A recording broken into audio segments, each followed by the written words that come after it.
In a previous video, we've seen how to enable speech-to-text in an Android .NET MAUI application. In this video, we're going to learn how to do the same, but now for iOS.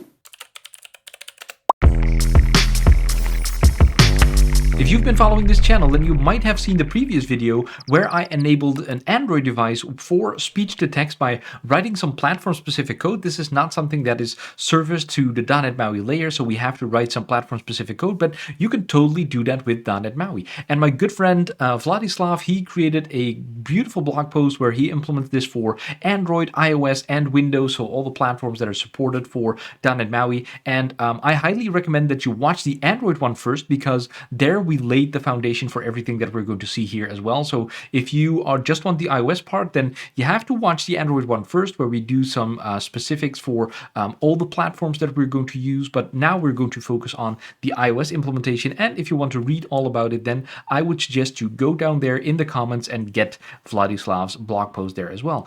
Without any further ado, let's just hop into Visual Studio and see how to do the same for iOS. Here on the left, you can see Visual Studio 2022. On the right, you can see my physical iOS device, which you can see right here, is mirrored onto my Windows machine right here, and it's connected through a Mac. So there's a Mac machine on my network. Visual Studio connects to that. It builds in conjunction with the Mac build host, and it will end up on my iOS device. So a lot of magic going on there, but it all works. It's some really amazing technology right here.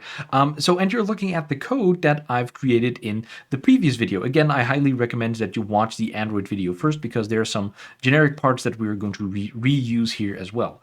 So here we actually have our main page. So let's start with that. Actually, let's go to the main page.xaml. You can see our very minimalistic layout. So I have this label, which is going to have our recognition text. We have a button to start listening, and we have a button to cancel the listening, right? So you can start the listening. I already explained in the last video as well. For iOS, the behavior is a little bit different than on Android. On Android, there's a little timeout where it stops listening after some time, or whenever it detects a silence. You can totally do that on iOS, but I think by default it will start listening for, until you cancel, basically. So it's these minor things that are a little bit different between platforms, and up to you to tweak it on how you need it inside of your own application, basically. So we've got that in place. Then in the code behind the main page XAML CS, we have through data binding, the listen command, right? So we have this listen method where we're going to check, like, hey, do we have the right permissions? Because you need permissions to at least access the microphone, right?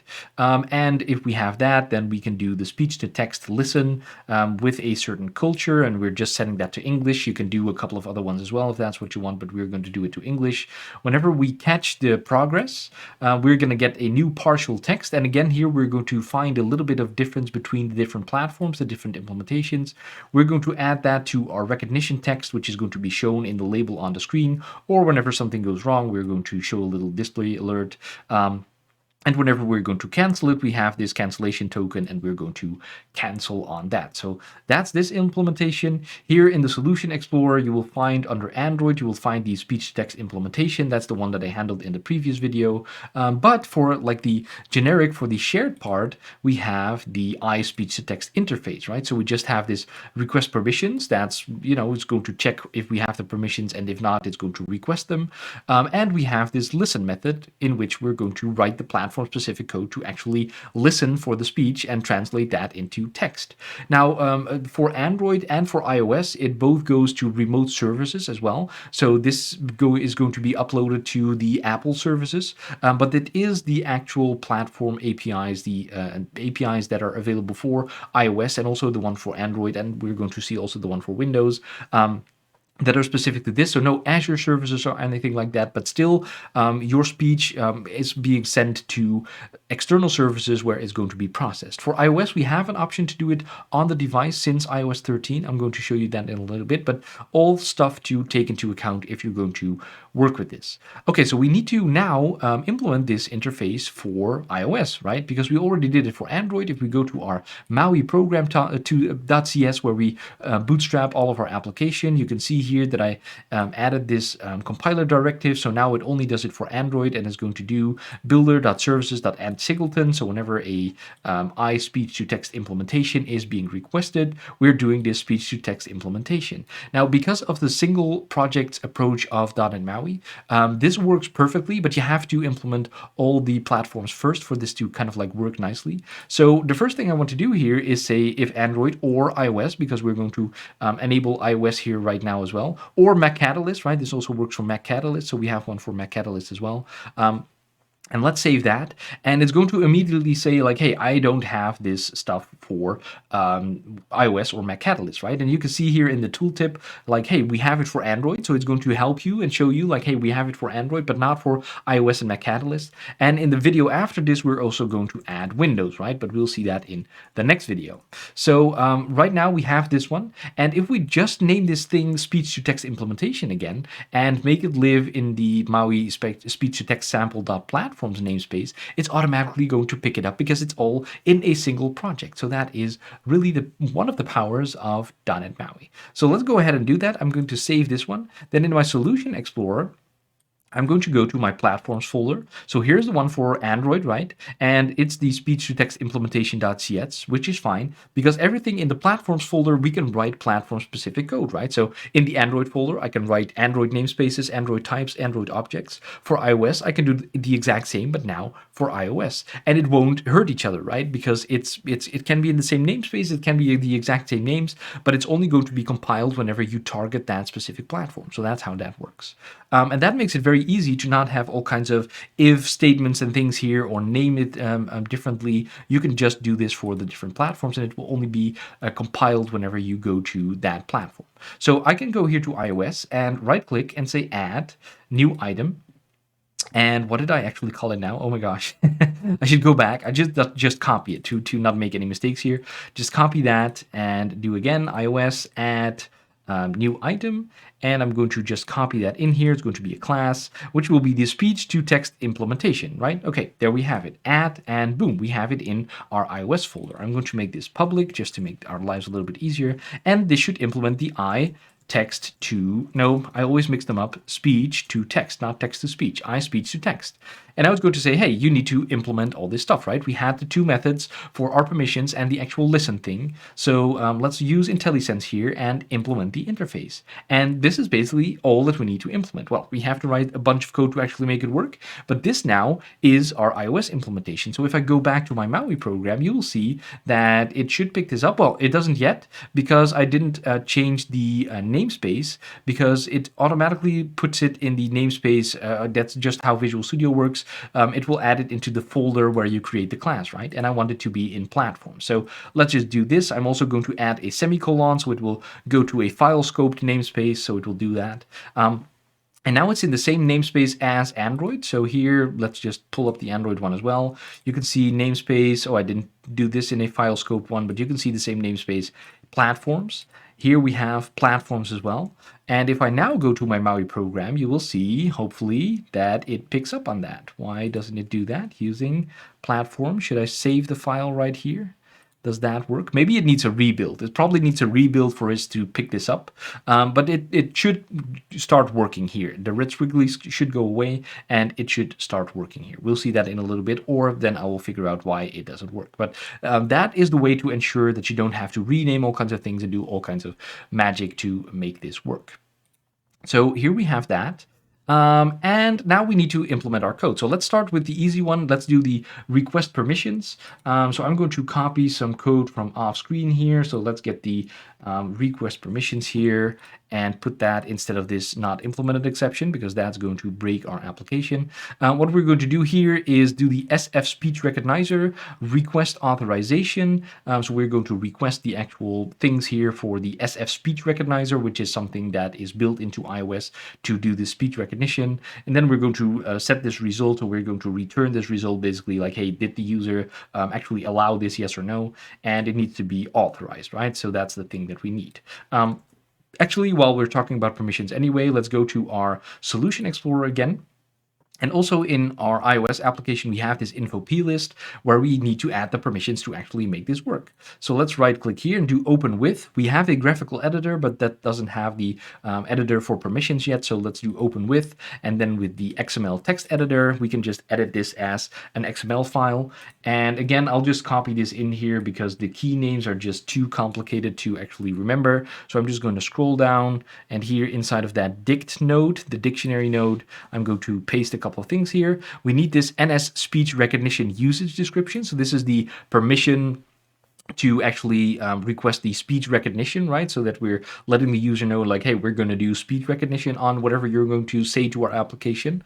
And we're going to do the NS microphone usage description. So we're going to request the permission to actually use the microphone. And for both, you can do kind of like a string here where you can say, hey, what is the reason that we're actually requesting this, right? What are we going to use this for? So make sure that you put something useful in here, because the user is going to read this and is going to ask himself like, hey, why should I use this? Why should I allow this? And if you say like something in the lines of, I'm going to use this speech recognition to actually make my app more accessible and understand what you're saying because I'm using a personal assistant, then it makes sense if that's what your app about, and then they're more likely to allow these things, right? So that is what's going on here with these permissions. So our permissions are set. We have the actual implementation to check for our permissions in code, so that's set up as well. Then it's time for our listen method, right? So we're going back to my speech to text implementation, and now I'm going to copy a whole lot of code.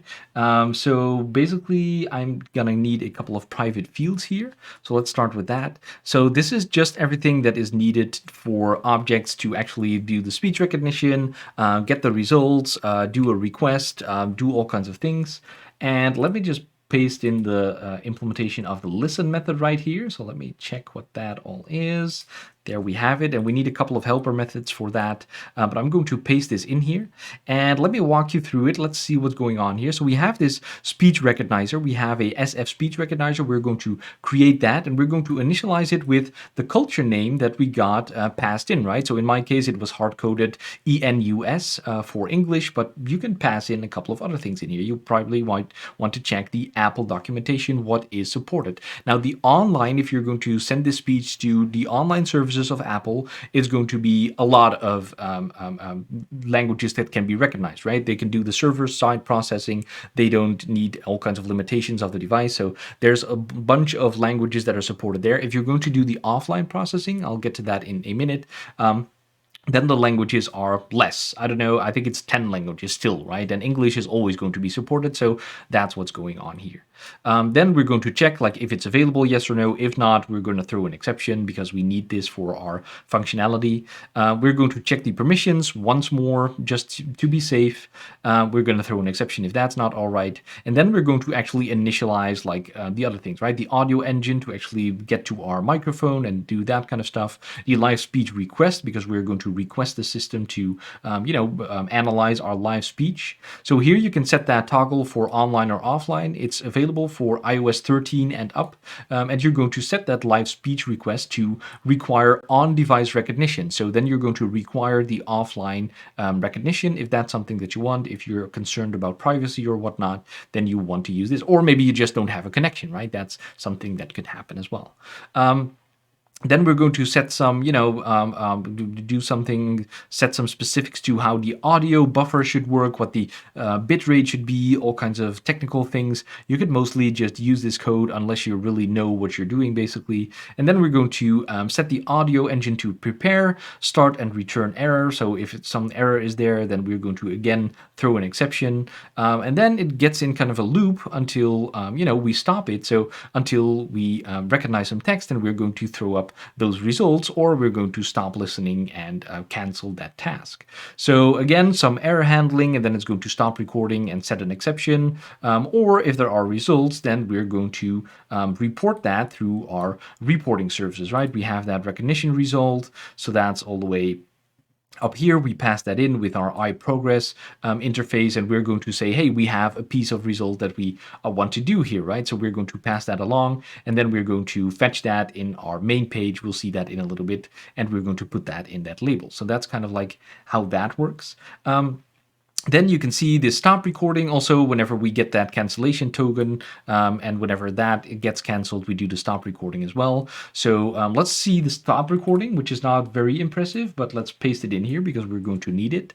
So let's do that, which is a private result, so that's why it's not in our interface.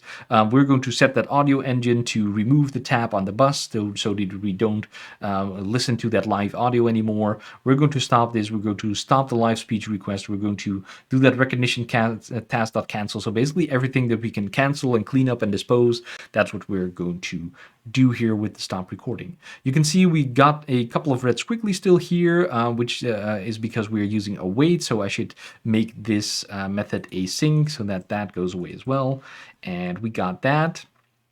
And I think we're still missing one other thing, aren't we not? Just checking my code here.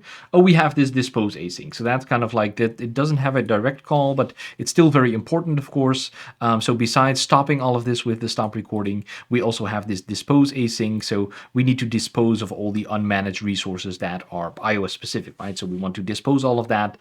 So you should call this manually from your code, basically, to clean up everything. Whenever you're done with the speech to text recognition, you want to dispose async and get all of that out of here. And this is very specific to iOS, so you could bubble this up to your interface and add it there because you're basically only talking to an interface. That's probably what you want whenever you're using dependency injection and such.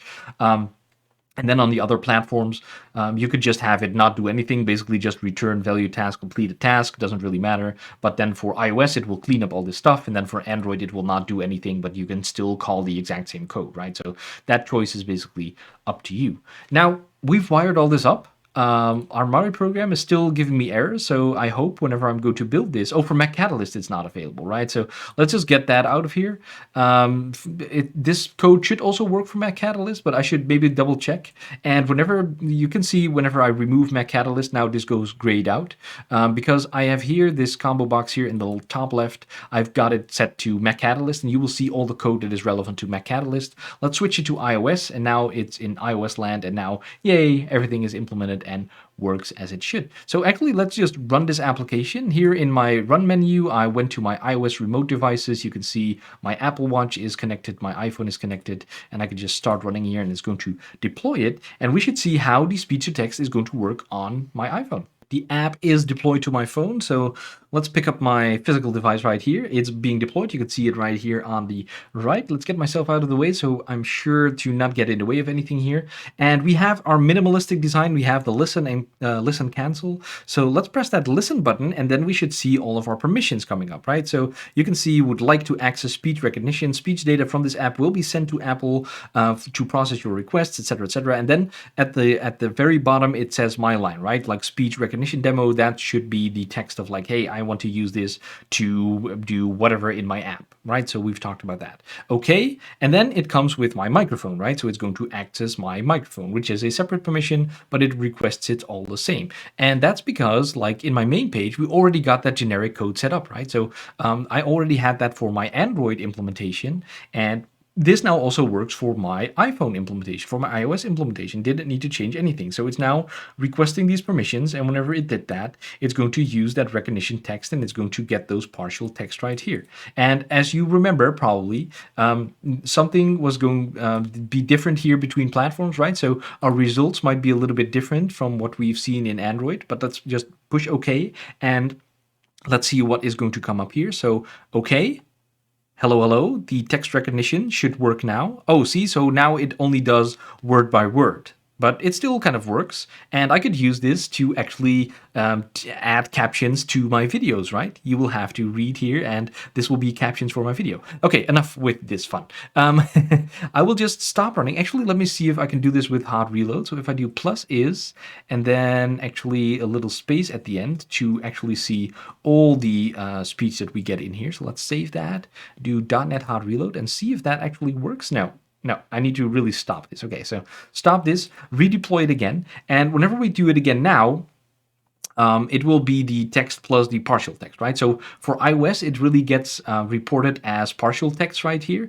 So we get the word by word. You've seen that. So we want to, stitch those together, or you can go about it however you want. But for Android, I would get the full result kind of like each time. So I would get the full result of the kind of listen session. So that's why I had to replace the text all the time. So two things can be going on here. Either my Android implementation isn't great, or my iOS implementation is great, depending on how you look at it. So you could tweak those to make this better. Or here you probably want to do something like, hey, or you can make it a switch statement, switch, and we should do something like device.runtime platform.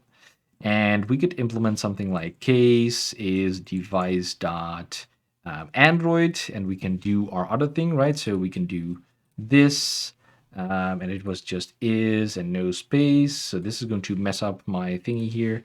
Break and case device.ios. I might be using obsolete deprecated stuff here. Yes, I am. So you should do this differently. I will make sure that the code that is actually going to go into my GitHub repository for the example. I didn't prepare this, so I'm going off script. The code that's going up to my GitHub repository that is linked down below, that will have the correct not deprecated code. But for now, I'm just going to roll with this one. And we should do this, right, for iOS. So we should have that one. All right, so now it should do the right thing for Android and the right thing for iOS. So let's try this again. I'm just going to tap listen, and it's now not going to request the permissions again because that's set, right? So I'm just going to tap listen, and now we should see all the words coming up here, word by word, and you can see the progress coming up. It's nicely stitched together with all the labels right here. And while I'm here, maybe you also want to subscribe to my channel that you're watching, because that's what you want to do whenever you have a favorite YouTuber, right? So that's what you want to do. All right, so this is pretty cool. Let me just stop listening. I think it will come up with a little error. The test was canceled. But this is really cool, right? We've now implemented the speech to text for iOS as well. So I think these videos about speech to text do not only teach you about speech to text, but it also really teaches you what the power of the single project approach of .NET MAUI is, because now we've implemented two platforms already. We've implemented first the one for Android, and we've laid all the groundwork there. We added that interface, we added it to our dependency injection container, and now without too much hassle, we can just roll out that iOS implementation, and all of our share code don't need any changes. It just is suddenly implemented for iOS as well, and it just works, right? It needs a lot of code for iOS, but the shared code doesn't need any changes here. So that is really, really cool. Thank you so much for watching again one of my videos. Please click that like button so it will spread to more people on the YouTubes. Of course, stick around for the Windows video as well. That one you can find right here. If you want to have a full playlist with all the .NET MAUI videos, you can find that right here. And I will see you for the next video. Keep watching.